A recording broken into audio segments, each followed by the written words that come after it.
Olá, eu sou Leonardo Tamarte, escritor e realizador audiovisual, e seja bem-vindo a mais um vídeo do canal Entre Páginas e Prateleiras, um canal destinado à realização de resenhas, de resenhas críticas a respeito da literatura, livros no geral, não apenas livros de literatura, mas livros de todos os gêneros que eu gostaria de falar a respeito. Nesse caso, não é literatura, o de hoje nós vamos falar sobre uma epopeia, sobre um livro de poemas, Enfim, nós vamos falar sobre o livro A Odisseia de Homero. Tá aqui, vou tirar a foto. Muito bem. A Odisseia de Homero, que é um livro, que é uma obra das mais clássicas que existe na história do Ocidente, Esse livro eu li ele, eu confesso, eu li ele pela primeira vez, acho que eu tinha uns 20 anos, e não entendi nada, absolutamente nada. Só fui entender através de recursos, de leitura de texto de apoio, de palestras e até de um filme que tem, se não me engano, deve ter mais de um filme. Eu lembro que eu assisti um filme adaptado dessa obra. Enfim, então vamos lá, vamos falar sobre a Odisseia, A Odisseia de Homero, que é uma das obras mais antigas e influentes da literatura ocidental, escrita por volta do século 8 a.C., então muito antigo, realmente. Ela dá forma a muito do que entendemos hoje como narrativa, aventura e até psicologia dos personagens. É um poema épico, como eu disse, uma epopeia, que atravessou milênios, não apenas como um texto literário, mas, antes de tudo, um relato oral capaz de retratar simbolicamente o espírito do Ocidente. Mas antes de continuar a falar sobre o livro do Homero, a Odisseia, eu queria fazer uma recomendação, que é a do meu livro, O Menino que Tinha Medo das Mudanças, que foi um livro que eu escrevi ao longo de alguns anos e só vim a poder publicá-lo esse ano, 2025.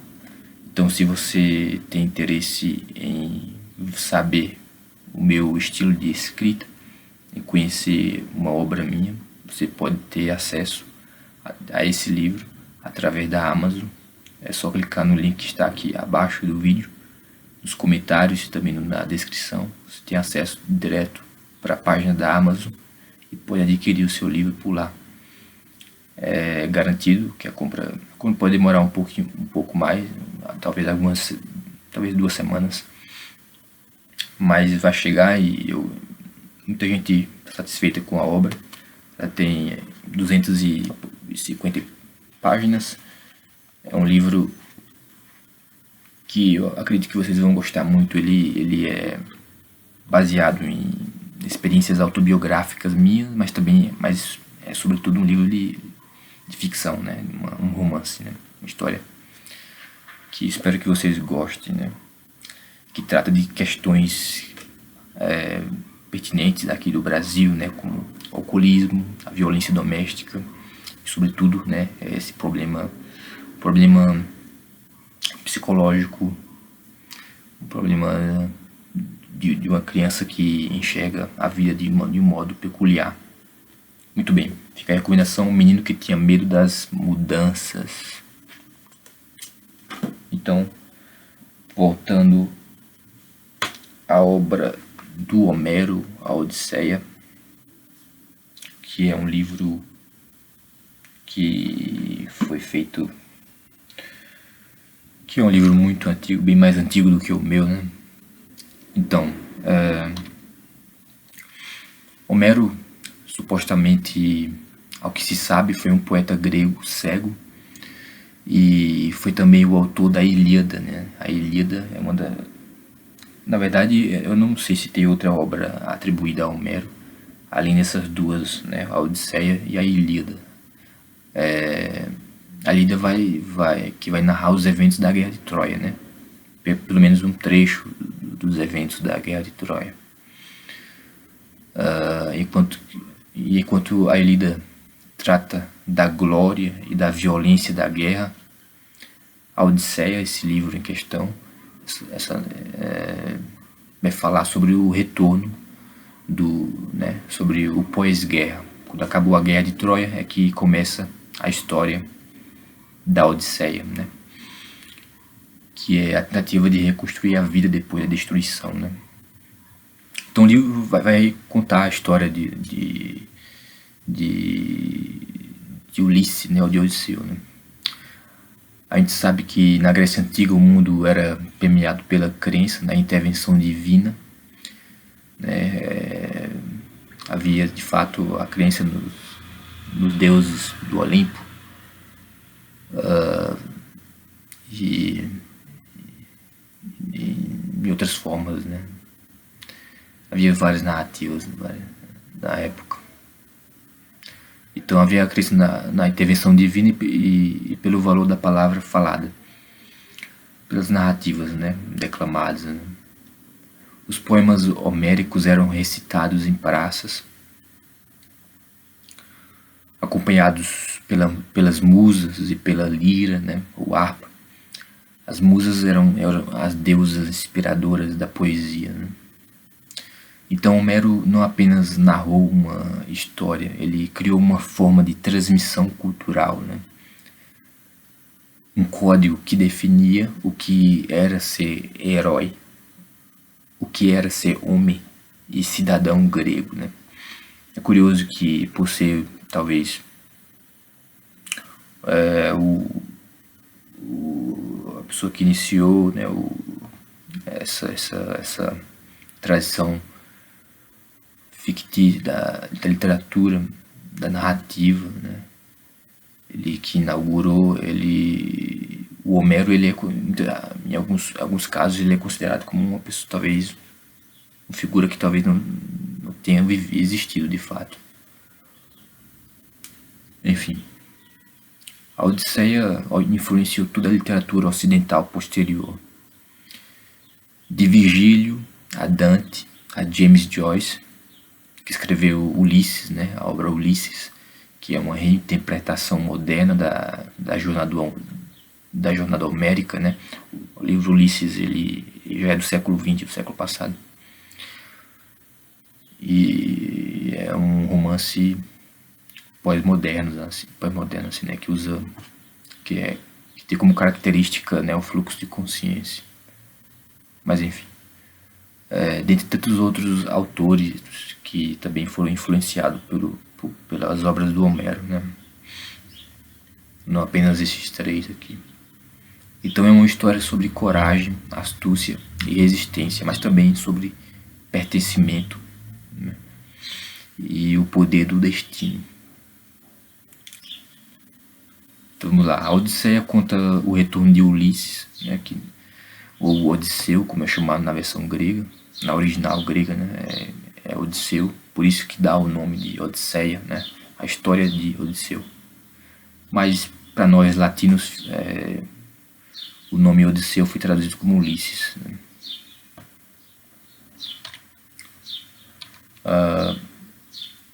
Então ele narra o retorno de Ulisses para sua casa, né, para que a ilha de Ítaca, sua terra natal, né, após 10 anos de guerra de Troia. Imagina, para nós é um pouco absurdo, pouco não, muito absurdo passar 10 anos lutando numa guerra, e outros 10 anos de peregrinação tentando voltar para casa, né? Então, ou seja, 20 anos da sua vida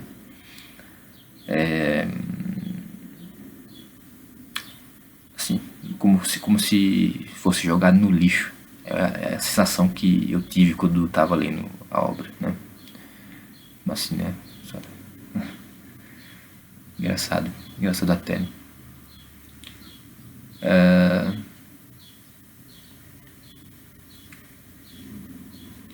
essa peregrinação que ele irá passar no mar, né? Viajando de retorno no mar, na terra, viajando de retorno à sua ilha, a ilha de sua casa, a ilha de Ítaca, né?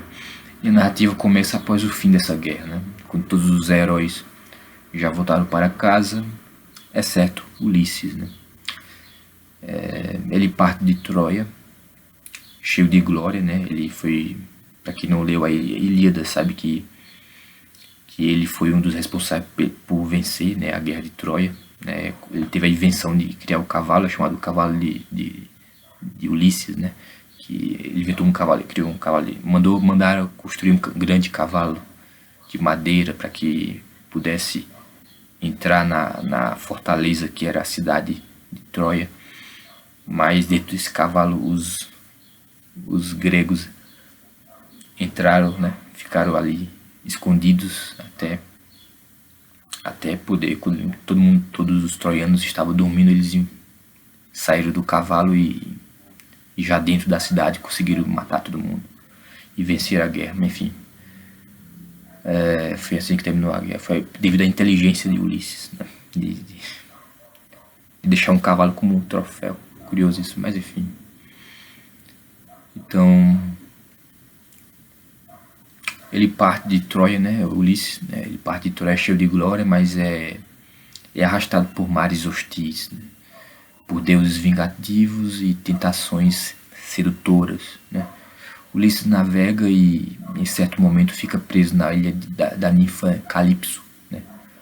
Que fica obcecada por ele e quer mantê-lo ao seu lado para a eternidade, né? Porque ela tem a capacidade de não morrer, de não envelhecer, né? Ficar jovem para a eternidade, ter uma vida cheia de prazeres, assim, né? Enquanto isso, em Ítaca, né, na ilha de Ítaca, sua esposa, a esposa de Ulisses, né? Que é chamada Penélope, ela espera fielmente por ele, né? Cercada por pretendentes, né? Interesseiros, que já acreditam que Ulisses está morto e desejam se casar com ela para tomar o seu trono, né? Para se tornarem ali não sei como era chamado na época, não era rei, né? Mas era o responsável ali pela ilha, né? Só que Penélope luta para manter viva a esperança, né? E proteger o trono das investidas desses traidores, né? Na verdade, que se diziam que antigamente eram amigos, em teoria, né? Conviviam ali na ilha, né? Então eram amigos de Ulisses e depois, ao suporem que ele estava morto, queriam tomar o seu lugar. O filho do herói, né? O filho de Ulisses, chamado Telêmaco, né? São nomes bem comuns, na verdade, esses, né? Com o tempo ele amadurece, né? Afinal são 10 anos que Ulisses fica tentando voltar para casa, né? Então ele amadurece na ausência do pai, né, de Ulisses, e já adulto, Telêmaco decide sair em busca de notícias do pai, numa jornada paralela que mostra o seu amadurecimento e a sua coragem. Pelo que me lembro, a história não foca tanto na jornada de Telêmaco, assim, né? Tem uns acontecimentos com ele, assim, desafios que ele tem que enfrentar, mas não é muita coisa, não. A jornada é realmente dedicada ao Ulisses, a Odisseu, né?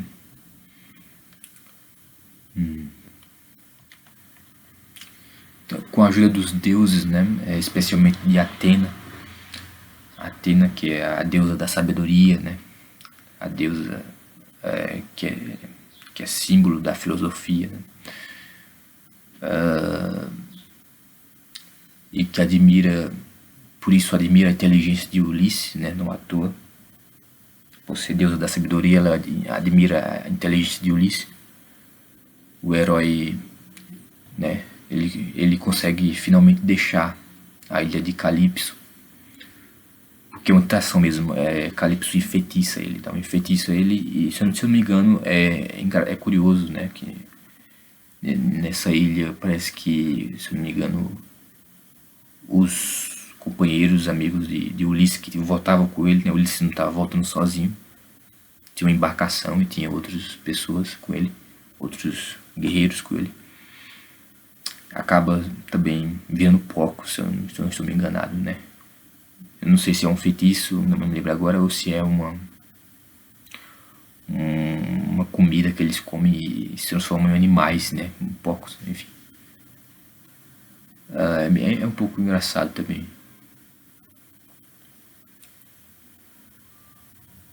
Então ele consegue deixar a ilha de Calypso graças a deusa Atena, né? Mas o retorno está longe de ser fácil, não é fácil de modo algum, né? No caminho ele enfrenta tempestades lançadas por Poseidon, né, o deus dos mares. Poseidon não gosta dele, né? Porque tem um acontecimento, eu não sei se é antes ou depois da ilha de Calypso, em que Ulisses chega numa ilha desconhecida e encontra um ciclope, né? Que era aqueles monstros, aqueles gigantes que tinham um olho só na testa, assim, né? E esse ciclope, por coincidência, era filho de Poseidon, né? O ciclope chamava Polifemo, né? Aí esse ciclope, como não é um ser muito racional, ele tenta manter Ulisses e seus companheiros assim, presos, né? Então, para se livrar dele, Ulisses acaba cegando Polifemo, né? O ciclope. Cega o único olho que ele tinha, né? E é engraçado também, é engraçado a história, que quando ele cega, ele vai e foge da ilha, né? Ele consegue sair da caverna que fica preso, enclausurado, da casa de Polifemo, do Ciclope, e ele sai, pega a embarcação dele e no meio do mar ele grita alguma coisa assim, né? Quem fica sabendo alguma coisa assim, né? Quem cegou foi Ulisses, tal, foi Odisseu. Ele fala o nome dele assim, né? E por causa disso é que Poseidon, o pai do Ciclope, que fica com raiva dele, né? E não é uma boa ideia, né? Já que ele tá voltando para casa ao mar, ter machucado o filho do deus do mar, né? Poseidon. Então, é por isso, dizer que é uma das razões dele ter passado 10 anos navegando no mar, porque nunca chegava. Poseidon sempre fazia ele atrasar. Então, Ulisses passa por inúmeras aventuras, né? Ele encontra as sereias, que não são as sereias que a gente imagina hoje na fantasia, né? No cinema, enfim, como a gente entende no cinema, não são parecidas, não são as mesmas, são seres diferentes. Só que as sereias também tem o que a gente entende, né? Que ela tem um canto que leva os marinheiros à morte. Não sabia ao certo como eram as sereias descritas, né, por Homero. Talvez eles talvez fossem criaturas do ar que voassem, coisas assim, né, que tivessem asas, não necessariamente do mar, né. Então ele sobrevive porque ele coloca uma venda, uma coisa assim, tapa os ouvidos, não sei. Ele se amarra no mastro do barco. Seus amigos morrem nessa hora que todos os companheiros de Ulisses morrem, né? São lançados na água, coisa assim. Além de monstros, né? Aparecem monstros também nesse momento assim que pega também. Os que sobrevivem são capturados por monstros. Então, no fim das contas, só Ulisses que vai sobreviver à jornada mesmo, a sua odisseia.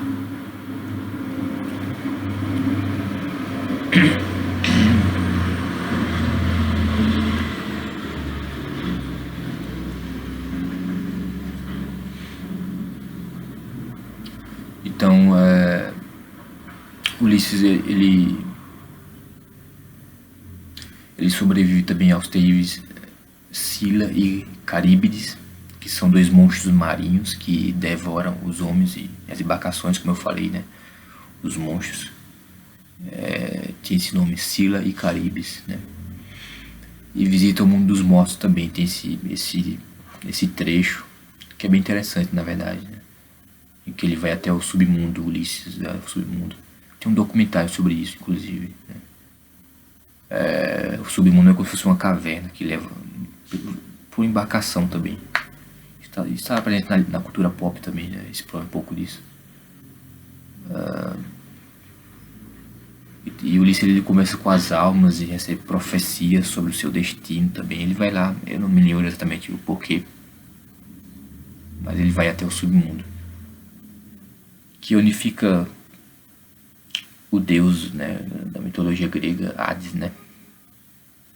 Não sei se ele se encontra com Hades, não me lembro agora. Então, depois de perder todos os companheiros e enfrentar mais provocações do que qualquer outro herói, estamos falando de 10 anos de viagem, né?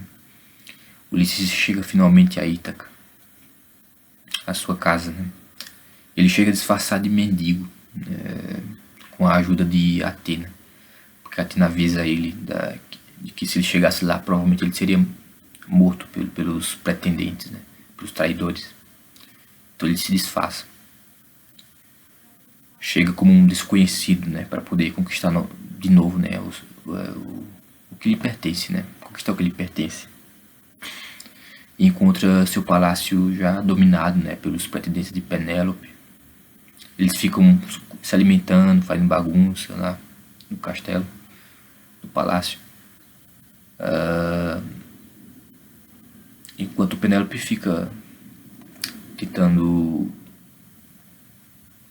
adiar, né? Ela disse que vai escolher um dos pretendentes, né? Fica enrolando, mas ela tem a confiança de que, a esperança pelo menos, de que Ulisses esteja vivo, né? E irá retornar, né? Imagina, 10 anos, né? Ter esperança por 10 anos. Acho que o tempo antigo, 10 anos era pouco tempo. Então, um dos momentos mais marcantes da literatura antiga, um desses momentos mais marcantes, né? Tem vários da literatura antiga que são marcantes.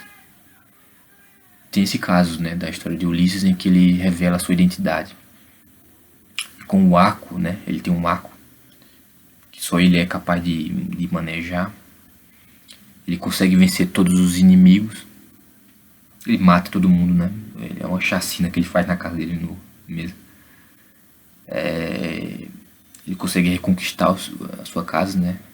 E reencontrar sua esposa, e seu filho. E sua vingança contra os invasores, né? Os pretendentes ali, é rápida e implacável. Enquanto o reencontro com Penélope revela a dimensão humana e emocional dessa jornada, né? Ulisses é o herói que não vence pela força. Muitos teóricos já falam isso, né? Ele não vence pela força, mas vence pela razão e pela sabedoria. Ele é símbolo da astúcia, da prudência e da capacidade humana de enfrentar o desconhecido. Enquanto Penélope, com sua fidelidade, sua lealdade e paciência, tecendo e desfazendo a mortalha ou sudário, né, para o seu sogro Laerte, como estratégia para ganhar tempo. Como eu disse, né, ela foi tentando ganhar tempo. Ela disse que está tecendo a mortalha. Eu não sei se é uma mortalha, é um pano, alguma coisa assim. Ela está tecendo e quando terminar ela irá dizer quem será seu pretendente. Só que ela tece e depois desfaz. Tece e desfaz. Isso leva 10 anos. Enquanto os pretendentes esperam. É por isso que é um pouco engraçado. Na leitura de hoje a gente vê uma obra assim, né? Imagina. É impensável uma coisa dessa, né? Acho que um cidadão contemporâneo não esperaria sequer 10 dias. Que dirá 10 anos, né?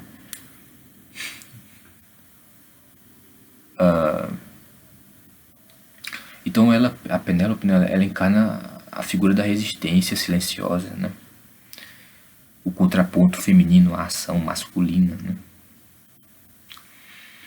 E então eu diria que a Odisseia é bem mais do que uma aventura, é uma reflexão sobre a condição do homem antigo, né, como sujeito pertencente ao lugar, né. No fim das contas, Ulisses sabia que ele pertencia a Ítaca, né, e sem Ítaca ele não era Ulisses, ele não poderia ser alguém. O homem antigo não, tinha essa relação muito, estamos falando da tradição grega, né, tinha essa relação muito existencial, que não usava essa palavra na época, mas assim, com o lugar em que pertencia, né. Uma pessoa de um troiano era um troiano, um grego era um grego, onde quer que ele fosse, e mantinha a sua tradição, a sua conduta, né. Então ele só sabia que só poderia ser ele mesmo em Ítaca, né, Ulisses. Então ele era um sujeito pertencente ao seu lugar, à sua terra. E a história é também sobre fidelidade, sobre a inteligência, né? Sobre a inteligência humana diante do destino e a interferência dos deuses no cotidiano dos mortais. Quase todas as histórias gregas, né? Eu já falei aqui nesse canal sobre o mito, sobre o livro da mitologia grega, né, onde fala sobre algumas mitologias. E a gente sabe que os deuses se intrometiam o tempo todo na vida dos mortais, né, deuses gregos. Afinal de contas, lá no Olimpo, né, devia ser o tédio absoluto, né.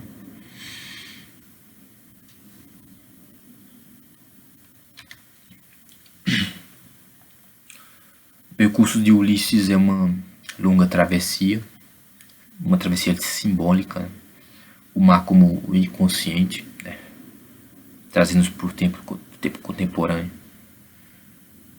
Falar de inconsciente, né? Os monstros como nossos medos, as tentações como o esquecimento de quem somos, né? Afinal de contas, Ulisses, quando está na ilha de Calypso, ele se esquece de quem ele é, né? Ele fica tão fora da realidade, passa muito tempo lá nessa ilha, que ele se esquece quem ele é, né? Então ele talvez ele não conseguiria fugir da ilha sem a ajuda de Atenas. É a luta constante entre o instinto e o dever, entre o desejo e a responsabilidade, né?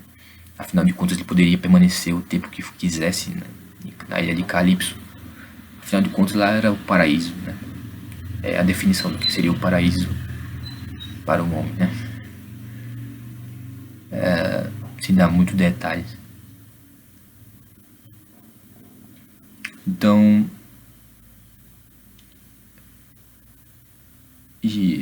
a presença dos deuses destaca também a visão grega de que o destino é moldado tanto pelas escolhas humanas quanto pelas forças cósmicas, né? A Odisseia, essa obra, permanece viva porque é um clássico e fala de algo que ainda nos move, que é o desejo de voltar para casa, né? O lugar onde se pertence,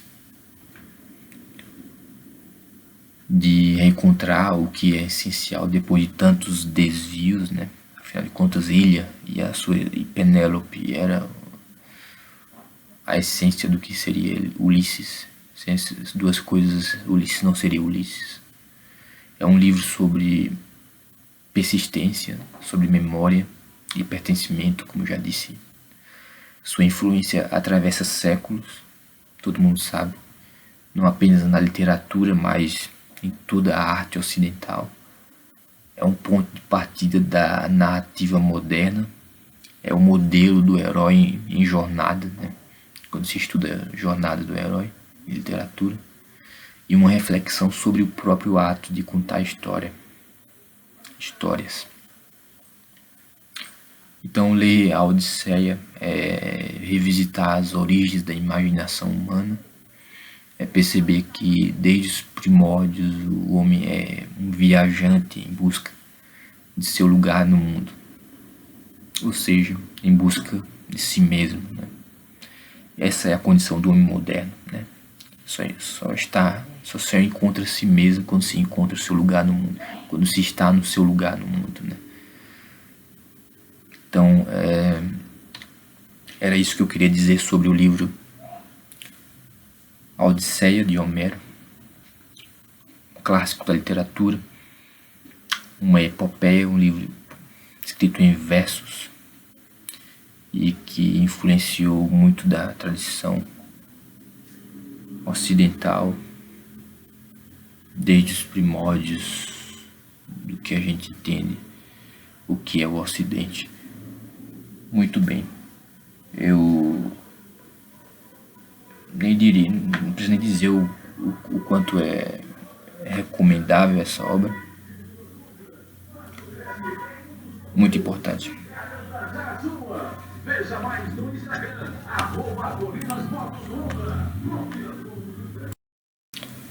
Só para terminar, eu faço de novo a recomendação para que você me ajude adquirindo a obra O Menino que Tinha Medo das Mudanças, meu primeiro livro, né? Eu não sei se eu ressaltei isso aqui, eu acho que eu não falei isso aqui, é o meu primeiro livro, meu primeiro romance. Então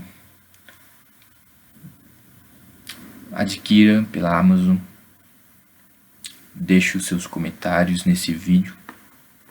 Se você gostou do vídeo, da análise, dê like no vídeo, compartilhe o vídeo, compartilhe o canal, comente com alguém que se interessa por literatura. Aqui eu faço resenhas com certa frequência, então é possível que alguém vá se interessar e continuar assistindo. Agradeço a você que chegou até aqui. O vídeo ficou no tamanho que geralmente fica, não consigo fazer tão curto, mas espero que, enfim, quanto mais se fala sobre os clássicos, melhor, né? Se escuta, se pensa, reflete sobre as obras clássicas, tanto melhor. É isso, sou Leonardo Tamarte. Tenha uma boa semana, nos vemos na semana que vem com mais um vídeo.